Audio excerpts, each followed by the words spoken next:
Assalamualaikum warahmatullahi wabarakatuh dan salam sejahtera kepada seluruh rakyat Malaysia yang saya kasihi. Alhamdulillah, marilah kita memanjatkan syukur kehadrat Allah Subhanahu Wa Taala yang telah memberikan petunjuk dan hidayahnya kepada kita bagi memulakan langkah mencari jalan keluar daripada segala kekalautan pandemik, kegawatan ekonomi dan kekusutan politik yang membelenggu negara sejak beberapa bulan lalu.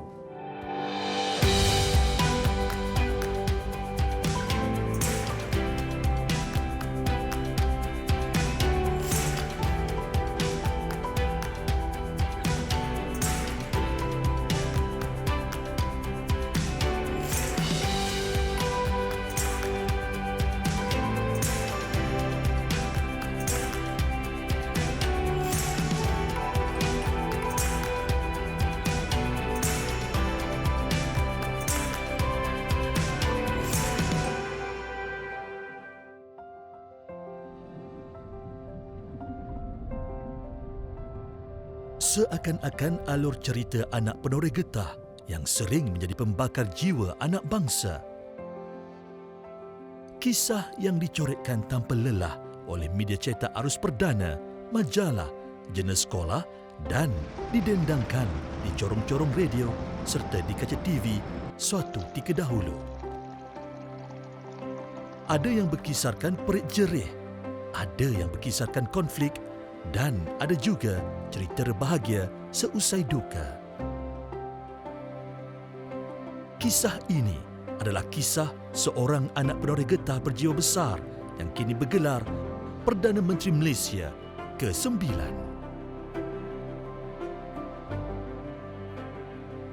Seluruh family dia telah hijrah ke Temerloh di Negeri Pahang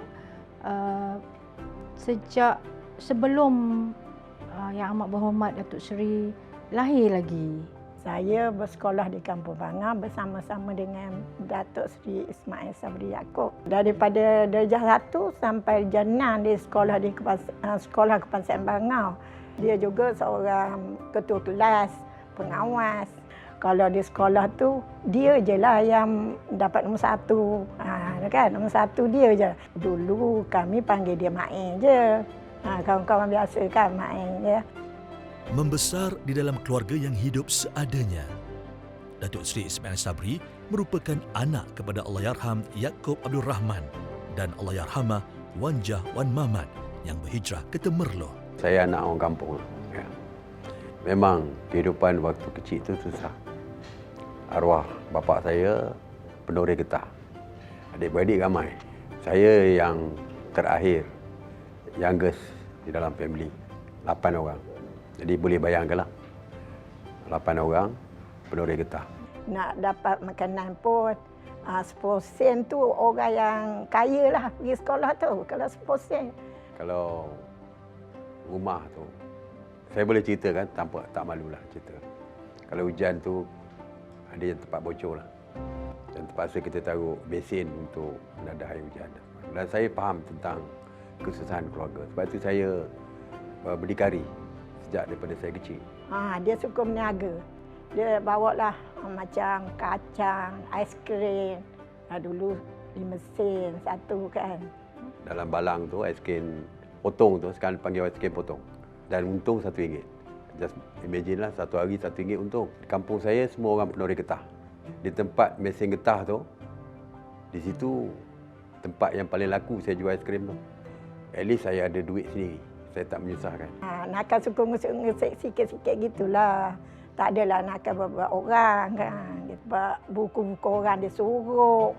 Kan? Buku kawan-kawan dia soroknya. Macam tu je lah perangai yang dia suka ngusik-ngusik tu lah. Bila saya dah besar, waktu saya sekolah menengah, walaupun saya sekolah menengah di Kuantan. Tapi hujung minggu balik saya akan bekerja. Jual limau. Kalau hari Minggu di Pekan Sehari Temerloh orang tahu, saya jual ikan. Sebab itu bila saya dah besar, masuk politik, saya menang tak bertanding lah ketua cawangan. Pasar. Sebab semua meniaga ikan sama saya waktu saya kecil dulu. Jadi menang tak bertanding sepanjang masa. Sebab saya sama dengan dia orang daripada kecil. Kami sama-sama dipilih untuk menyertai sekolah rancangan khas di Air Putih, Kuantan. Dari sana kami ditempatkan dalam satu asrama Putera Jalan Gambut, sekolah di Sekolah Menengah Air Putih, Kuantan. Program rancangan khas ini adalah membawa pelajar-pelajar daripada sekolah rendah. Pada masa itu ada dua aliran, aliran Melayu, aliran Inggeris. Dan Datuk Seri adalah daripada sekolah kebangsaan aliran Melayu. Dibawa ke Kuantan, ke Ibu Negeri Pahang dan dimasukkan ke asrama dan kami belajar di situ. Ketika itulah saya mengenali Datuk Seri sebagai rakan sepersekolahan. Dengan umur datanglah cita-cita. Dengan cita-cita hadirlah kerjaya. Kerjaya dibina menyempurna impian. Dan impian yang murni menjadikan seseorang itu berwawasan. Kami tinggal di hostel sebab sekolah ada sediakan hostel, small hostel. Di bawah rancangan khas ni kami ada tiga kelas. Sebab kita sama-sama di bawah rancangan khas tu memang supposed to be selected sebenarnya. Tinggal lagi kami tak berpeluang untuk melanjutkan pelajaran ke sekolah berasrama penuh. Jadi mula-mula tu memang tak adalah kenal rapat. Saya dengan Datuk Seri di kelas yang berlainan. Tinggal lagi bila setiap malam dengan petang tu kita akan buat homework, kita buat revision, so sama-samalah dekat dining hall tu. Datuk Seri semasa bersekolah, dia adalah seorang yang biasa. Dia sangat sederhana. Perlakuan peribadi dia sangat sederhana. Dia ni jenis yang memang full of fun lah, down to earth. Kita duduk asrama. Loker saya macam supermarket. Kuih-kuih semua ada kat dalam loker saya. Jadi saya jual kuih untuk kawan-kawan lah. Malam dah tak ada makanan dah. Jadi saya jadi tokek kuih lah. So kita masa dekat hostel tu sebenarnya setiap orang tu, kita memang close, very close to each other. Kita makan nasi kawah sekali kan. Belajar sekali, naik bas sekali. So setiap orang tu ada dia punya nickname sebenarnya. Tapi adalah Datuk Seri pun ada dia punya nickname. Maybe I shouldn't be sharing it lah. So that's between us lah actually. Seorang yang sangat menghormati, bukan saja guru tetapi semua orang. Tapi ada seorang guru yang dia sangat rapat daripada zaman persekolahan di Sekolah Menengah Air Putih itu. Sehingga sekarang, cikgu tu ialah Puan Hajah Syamsiah binti Muhammad Zain. Daripada zaman sebelum Datuk Seri sebagai Perdana Menteri lagi, sehinggalah dia menjadi Perdana Menteri, dia masih lagi mengunjungi Puan Syam. Saya rasa memang in terms of kita punya relationship tu memang macam unconditional punya relationships. Sebab kita get to know each other, kenal each other masa kecil-kecil lagi. Umur 13-14 tahun kan. Memang, so sampai sekarang tu kita masih rapat. Masih rapat, very close. So every now and then tu memang kita ada reunion, gathering apa semua. And then one thing about Datuk Seri, walaupun busy mana pun, he will try to make it a point to attend kita punya gathering, reunion, open house yang kita organisekan. Saya merasakan bahawa kita semua perlu melihat kejayaan orang lain sebagai satu perkara yang bagi kita sebagai contoh untuk memotivasikan diri kita. Setelah menamatkan pelajarannya di Jaya Akademik, beliau berjaya meneruskan pengajian di dalam bidang undang-undang di Universiti Malaya pada tahun 1980. So, I know him from 1982. He comes from a very poor family, keluarga yang very difficult family. Bukan dari Kuala Lumpur. So, sebagai student dalam awal 1980s memang susah lah. Walaupun dapat beasiswa tapi untuk sara diri perlu buat kerja sambilan. Datuk Seri was a teacher, mengajar di Yayasan Anda.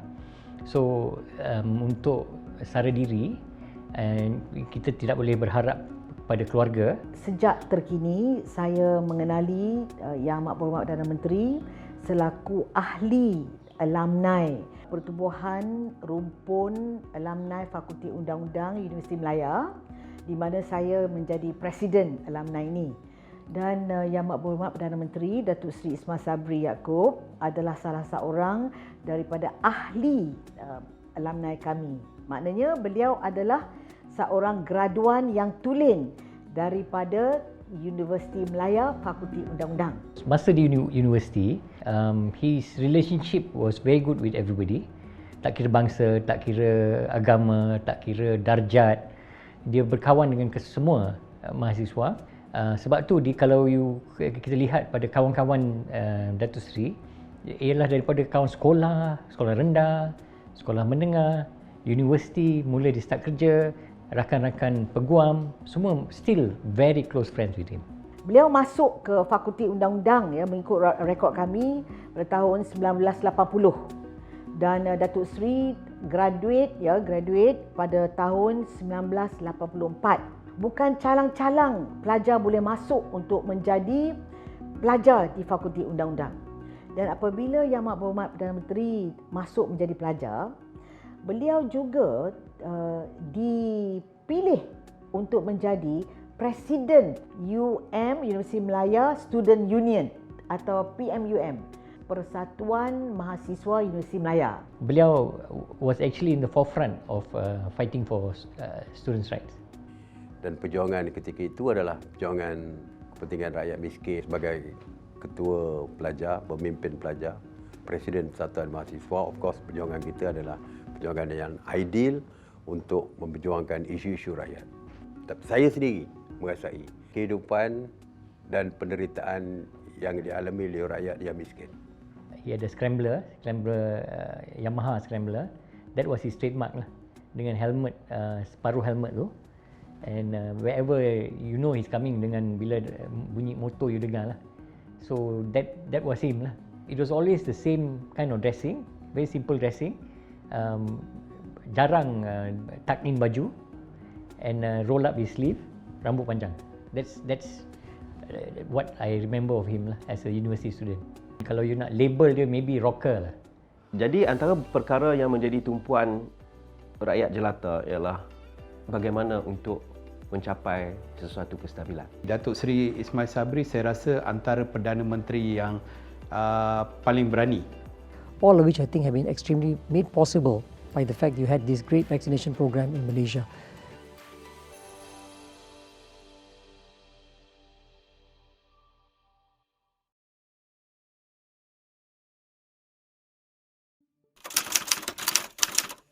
Di awal pelibatan beliau di dalam arena politik, Allahyarham Tan Sri Sabaruddin Cik merupakan mentor yang telah mengasuh kerjaya Datuk Seri Ismail Sabri, terutamanya ketika beliau dilantik menjadi setiausaha politik Allahyarham di Kementerian Kebudayaan, Kesenian dan Pelancongan. Ketika itu, beliau adalah seorang peguam dan ketokohan beliau berhujah dan juga memberi ceramah menjadikan ianya satu minat kepada orang Temeloh untuk mengetengahkan dia. Oleh kerana itu, Sabaruddin membawa dia balik, Tan Sri Sabaruddin membawa dia balik dan melantik beliau sebagai Ketua Penerangan Bahagian. Dia balik ke Temeloh, dia akan masuk kampung. Jumpa kampung, mengeteh bersama kampung, di kampung. Sebab itu apabila dia jadi wakil rakyat, kita adakan moh mengeteh tu. Itulah pattern dia bawa lah. Sampai ke saat ini masih lagi moh mengeteh tu dia bawa daripada zaman dia pemuda sampai ke sekarang. Dia ni memang suka bekerja. Dia berjaya dalam pemilihan pemuda UMNO pada tahun 2000. Menjadi Exco. Ketika itu Ketua Pergerakan Pemuda UMNO Malaysia adalah Datuk Seri Syahmuddin Tun Hussein. Dan beliau adalah salah seorang Exco yang dipilih oleh perwakilan. Kemenangan Parti Barisan Nasional pada Pilihan Raya Umum 2004 telah merintis laluan Datuk Seri Ismail Sabri untuk merancang dan membentuk kerjaya politiknya ke peringkat yang lebih tinggi. Bermula dengan pelantikan sebagai Ahli Parlimen Bera, Datuk Seri Ismail Sabri telah berjaya mengekalkan kerusinya pada Pilihan Raya Umum 2008 dan seterusnya dilantik menjadi Ahli Kabinet Perdana Menteri Tun Abdullah Ahmad Badawi sebagai Menteri Belia dan Sukan. Yang Amat Berhormat Perdana Menteri adalah Menteri Belia dan Sukan yang saya kira sempat berada dalam portfolio itu selama setahun saja.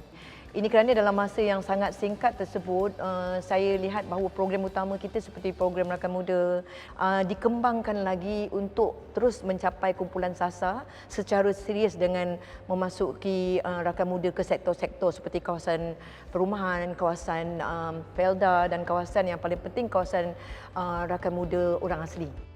Pada tahun 2009, beliau telah dilantik menjadi Menteri di Kementerian Perdagangan Dalam Negeri, Koperasi dan Kepenggunaan, di mana beliau telah memperkenalkan Akta Persaingan Malaysia 2010. Jadi maksudnya ada satu badan di situ ataupun organisasi bisnes yang dianggap sebagai orang tengah yang mana mengambil untung lebih daripada apa hasil yang sepatutnya dapat kepada petani dan juga berbandar harga kepada pengguna. Peranan kerajaan adalah untuk memastikan rakyat mendapat yang terbaik. Yang terbaik itu anti persaingan ataupun anti pencatutan pada masa itu adalah untuk mengurangkan monopoli. Menu rakyat satu Malaysia. Menu rakyat satu Malaysia bukan hanya diperkenalkan kepada rakyat, tetapi juga diperkenalkan di sekolah-sekolah, di universiti-universiti adalah untuk memastikan rakyat yang tertentu boleh mendapat harga makanan dengan harga yang berpatutan pada masa itu.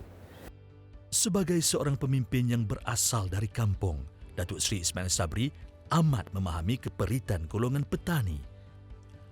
Setelah dilantik menjadi Menteri di Kementerian Pertanian dan Industri Asas Tani pada tahun 2013, beliau terus berkongsi cara dan pemikiran untuk melihat kemajuan golongan petani, penternak dan nelayan dengan memperkenalkan kempen Jihad Memerangi Orang Tengah untuk membantu golongan berkenaan. Pada tahun 2015, beliau telah dilantik menjadi Menteri di Kementerian Kemajuan Luar Bandar dan Wilayah. Bagi saya, beliau seorang yang berpandangan ke depan dan sentiasa mendengar. Jadi mudah untuk kita berbincang dan menengahkan idea kita macam mana untuk menyelesaikan masalah yang timbul.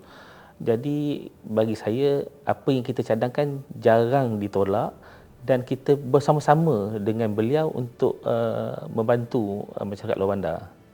Pilihan Raya Umum ke-14 pada tahun 2018 menyaksikan kekalahan Barisan Nasional buat pertama kalinya. Namun, sebagai ahli parti yang taat dan disenangi oleh ahli-ahli parti yang lain, Datuk Seri Ismail Sabri berjaya menewaskan pencabarnya untuk dilantik menjadi Naib Presiden UMNO pada 1 Julai 2018. Susulan keputusan yang diambil oleh Datuk Seri Ahmad Zahid Hamidi untuk bercuti dari menjalankan tugas sebagai pengerusi BN dan Presiden UMNO, Parti Barisan Nasional telah memilih Datuk Seri Ismail Sabri untuk menjadi suara mereka di Parlimen sebagai Ketua Pembangkang. Waktu jadi Ketua Pembangkang, langsung fikir ni, langsung tak fikir nak jadi Perdana Menteri apa. Dia jadi Ketua Pembangkang, jadi kita ingat lambat lagi lah. Sejak zaman pemerintahan Pakatan Harapan, 1001 konflik telah melanda sehinggakan ianya telah mengubah landscape politik negara untuk selama-lamanya. Begitu juga dengan ancaman COVID-19 di mana rakyat di dalam negara ini terpaksa berhadapan dengan musuh halimunan di sebalik tekanan hidup yang semakin berat. Tiada siapa mampu menduga keadaan yang mendatang. Akhirnya, kerajaan telah bertukar tangan dari Pakatan Harapan kepada Perikatan Nasional. Kuasa Tuhan, kuasa Allah daripada Ketua Pembangkang, kita mengambil alih kerajaan daripada PH dan saya jadi Menteri Pertahanan. Dan Datuk Seri Ismail Sabri telah dilantik oleh Perdana Menteri Tan Sri Muhyiddin Yassin sebagai Menteri Kanan Kluster Keselamatan. Lepas taklimat sama sekali, dia akan tanya komander tu atau pemimpin itu ataupun CEO itu, macam mana saya nak bantu kamu? Apa kamu nak? So, pegawai atau CEO tu kan cakap lah, dia cakap, Tok Sri kalau boleh kita punya futsal ni dah lama rosak, dia cakap, boleh tak repair? Berapa?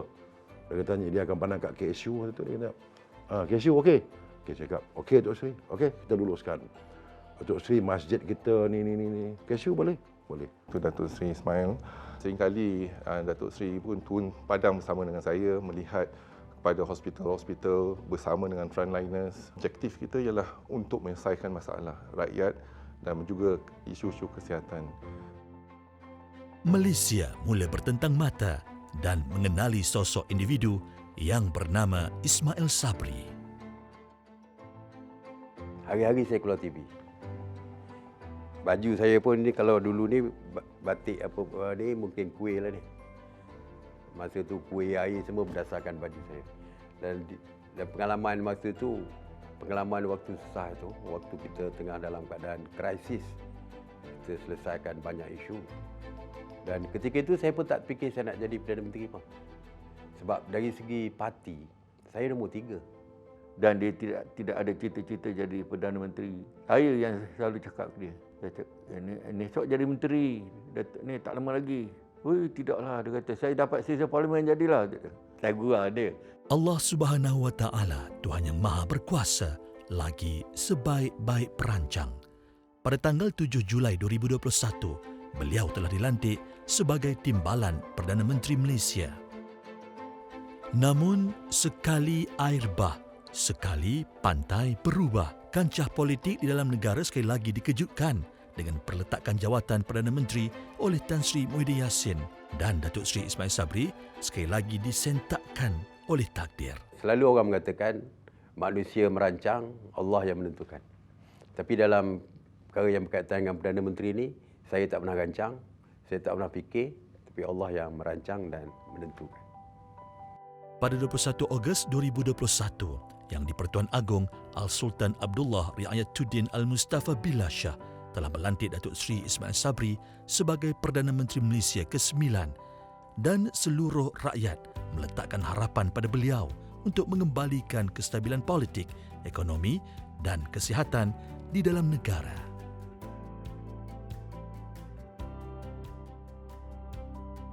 Famous term yang dia selalu pakai adalah perjuangan rakyat. Dari dulu sampai sekarang, the term he always uses perjuangan rakyat. He's always wanted to be in politics. So I think it's not that later he decided that as an opportunity I want to become a politician dan sebagainya. I mean even after the last election, PRU 14, he never left UMNO. He remained with UMNO. So it didn't matter to him that he was in the opposition. That's his struggle, that's what he believes in lah. He would have never left. So that's him. Although other people may have taken opportunity to just to remain in government dan sebagainya, dia tidak. Datuk Seri Ismail Sabri Yaakob selaku Perdana Menteri, beliau muncul ketika ketidakstabilan. Dan kemudiannya beliau menjadi Perdana Menteri dan memimpin negara dalam suasana politik yang syarat dengan ketidaktentuan. Jadi antara perkara yang menjadi tumpuan rakyat jelata ialah bagaimana untuk mencapai sesuatu kestabilan. Kan? Yang ni yang menarik apabila kita bercakap tentang Datuk Seri Ismail Sabri Yaakob. Apabila langkah pertama yang dilakukan adalah mewujudkan satu kesepakatan ataupun Memorandum of Understanding dengan Blok Pembangkang yang jarang-jarang kita lihat dalam konteks rasminya sesuatu hubungan antara pemerintah dan pembangkang di Malaysia ini. Datuk Seri Ismail Sabri saya rasa antara Perdana Menteri yang paling berani. Tak pernah berlaku dalam sejarah negara sebuah parti yang memerintah membuat transformasi politik melalui MOU politik dengan pembangkang. So itu merupakan satu pendekatan yang tak dijangka tetapi amat berkesan sebab ketika beliau mengambil alih pentadbiran negara memang berlaku krisis politik. Bukan masa itu je, dia berlarutan I think selama 1-2 tahun. Itu yang diketengahkan dan diberi perhatian oleh Datuk Seri Ismail Sabri. Sebab kata orang putih, kalau negara kita ni sedang meniti satu transisi, growing pains atau macam budak-budak baru lepas merangkak nak kena berlari, lepas nak kena berjalan, lepas berjalan nak kena berlari. Di tengah-tengahnya tu adalah jatuh. Bangun, jatuh, bangun, ada sikit sakit, calak sana sini. Dari segi undang-undang saya tahu banyak perubahan yang beliau bawa di parlimen. Semasa setahun ini ada beberapa undang-undang yang dibawa. Misal kata macam anti lompat lah. Saya nampak bahawa beliau committed untuk membawa transformasi ya, dalam bidang legislatif dan juga di Parlimen. Dalam setahun yang lepas, kita telah melihat sekurang-kurangnya 2 perubahan yang penting untuk kebajikan wanita dan keluarga. Peningkatan cuti maternity iaitu untuk ibu dan juga cuti paternity untuk bapa sampai 7 hari.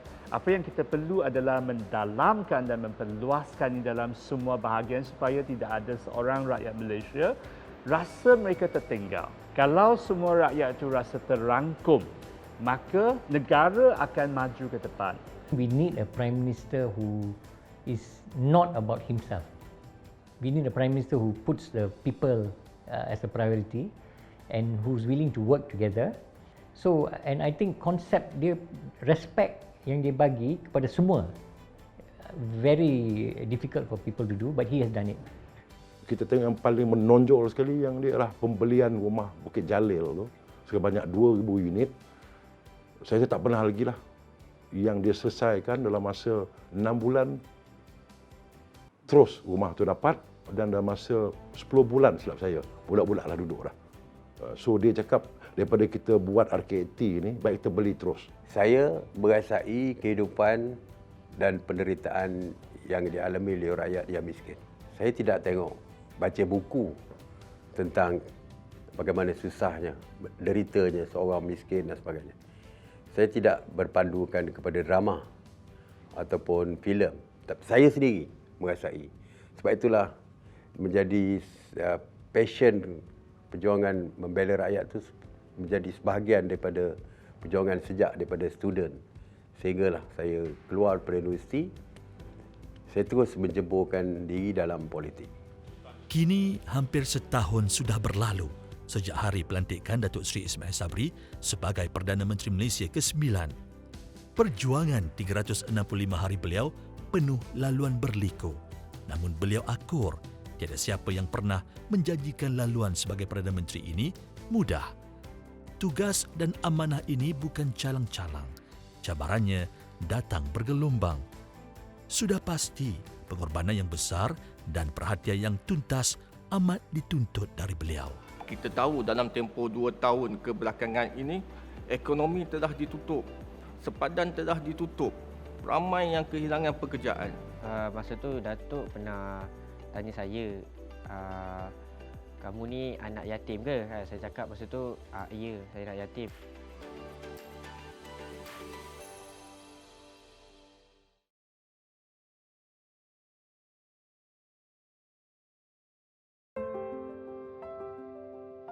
Selepas tahun Datuk Seri Ismail Sabri sebagai Perdana Menteri, beliau telah melakukan banyak sebenarnya transformasi ekonomi negara, terutamanya selepas pasca COVID-19.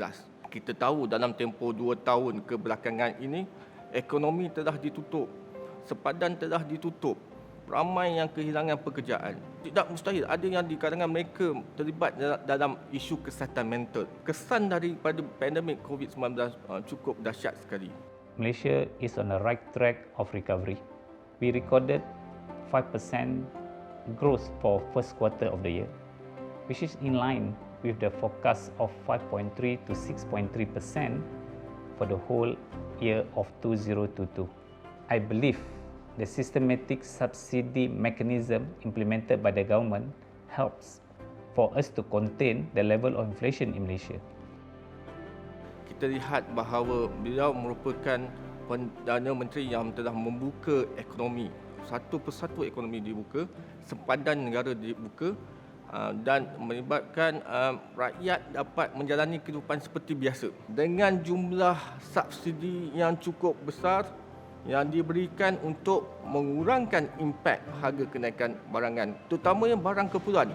So the ability of him to connect, the ability of him to put the people on the same page, there is a value between the Prime Minister and the Menteri Kewangan to work hand in hand to ensure that the economic recovery is on track. Singapore and Malaysia have a very strong relationship, bilateral relationship.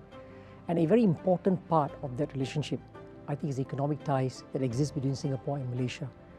You are one of our largest trading partners, I think the second largest trading partner for Singapore.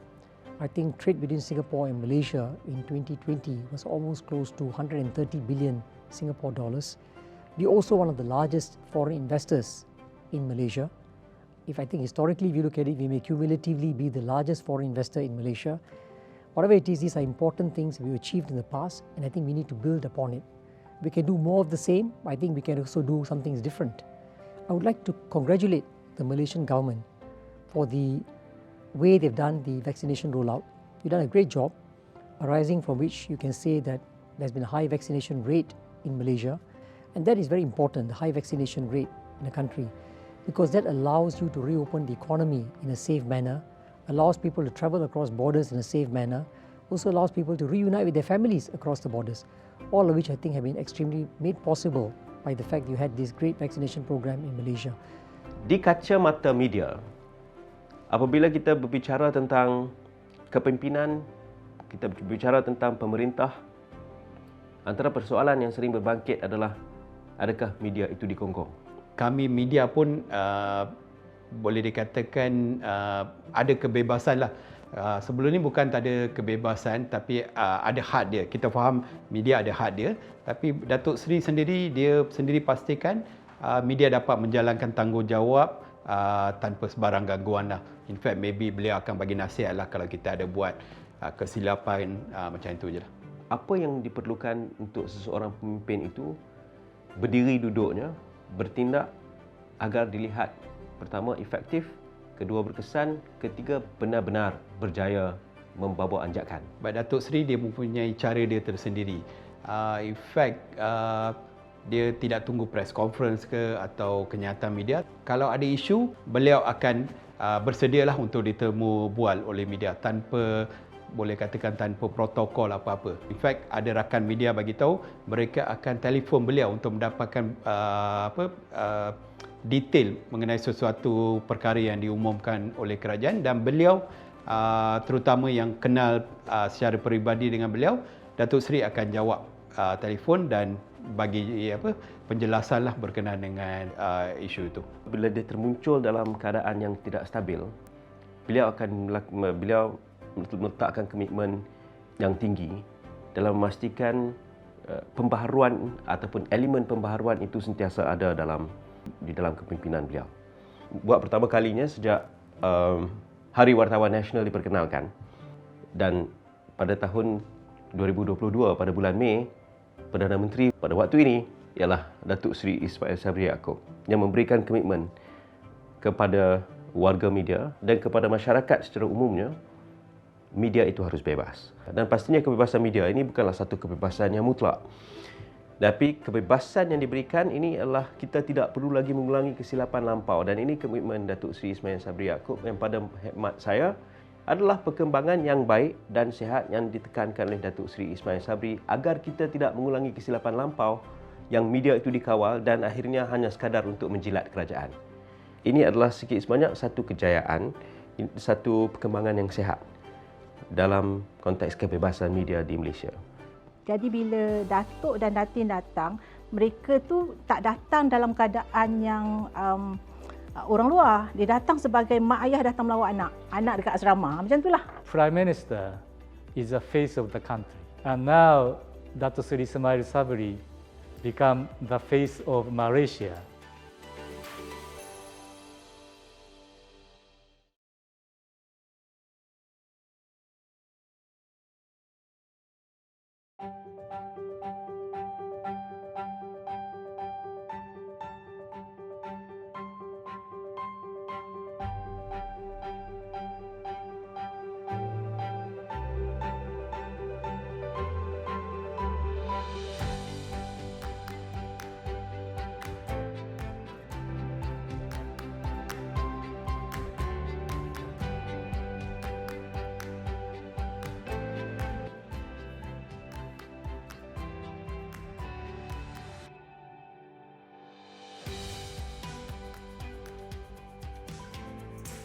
Saya masih ingat itu hari.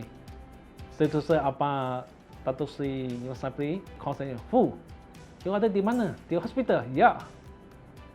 "Bos nak melamar you." "Okey." Lepas tu Datuk Seri terus sampai ke ward saya. Dan dia bersembang-sembang, Fu, tak apa, just a test. You perlu lebih kuat untuk melawan kanser ini. Never give up. Dengan semangat tolongan Datuk Seri ini, saya amat berdoa dan hingga kini sebagai cancer survivor. Jadi ini menunjukkan Datuk Seri seorang yang sangat family dan warm. Dia masih mengingat kawan dia. Dia pasal makan lah, makan. Makan ni dia tak berkira sangat. Mana dia pergi, dia akan makan. Kan walaupun 10 kali pun dia akan makan. Sebelum naik kapal terbang, dia akan makan. Naik kapal terbang, dia makan. Sampai, dia makan. Lepas tu baik ke terbang, dia akan makan. Sebab saya tanya dengan dia, Datuk Seri.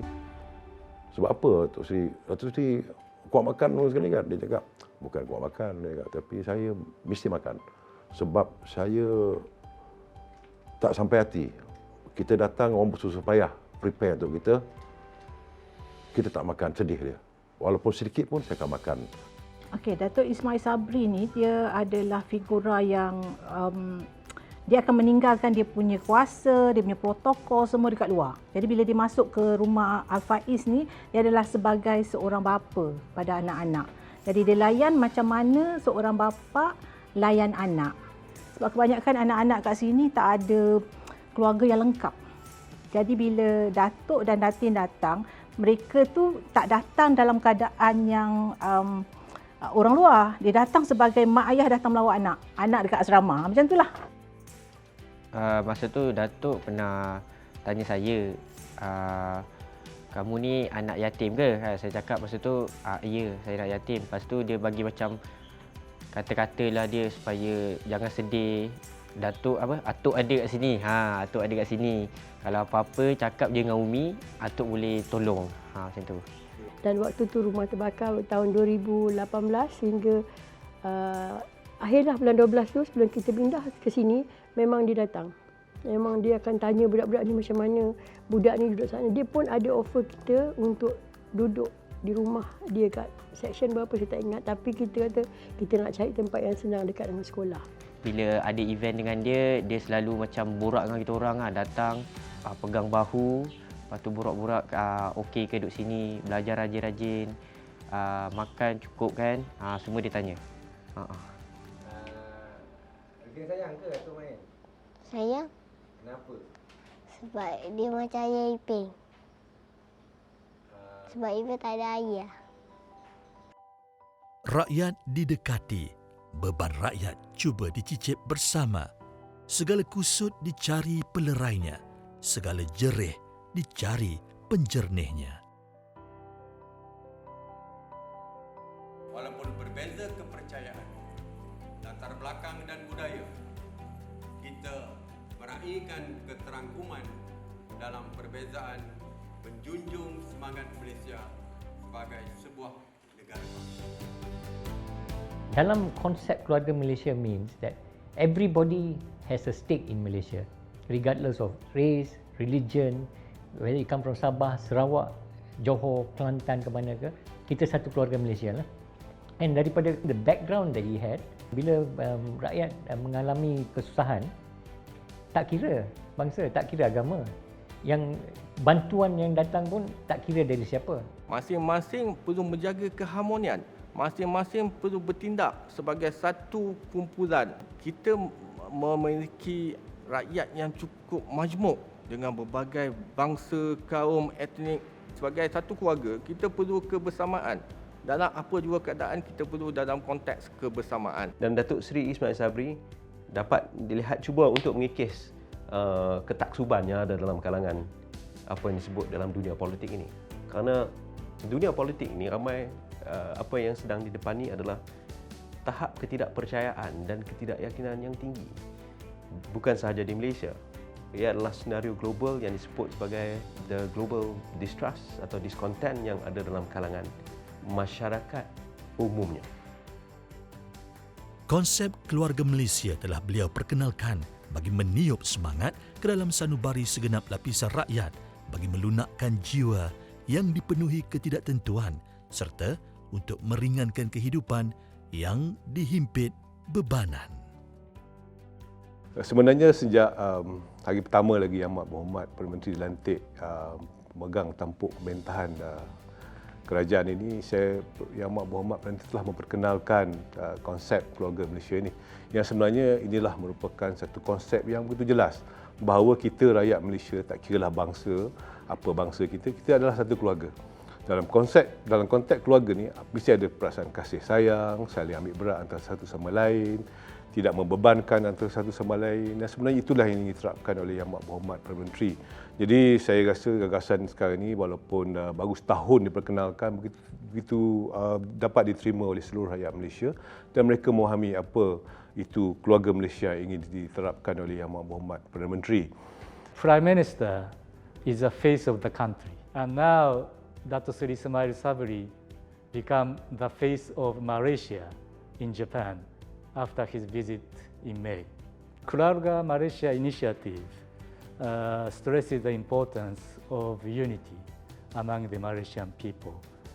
I think Malaysia is proud of diversity and tolerance, and this Keluarga Malaysia initiative is really one way to enhance this aspect much more. And I think this is the reason why Japanese companies are also attracted in Malaysia to do their businesses. Proses kita bernegara dan bermasyarakat ini mengambil masa.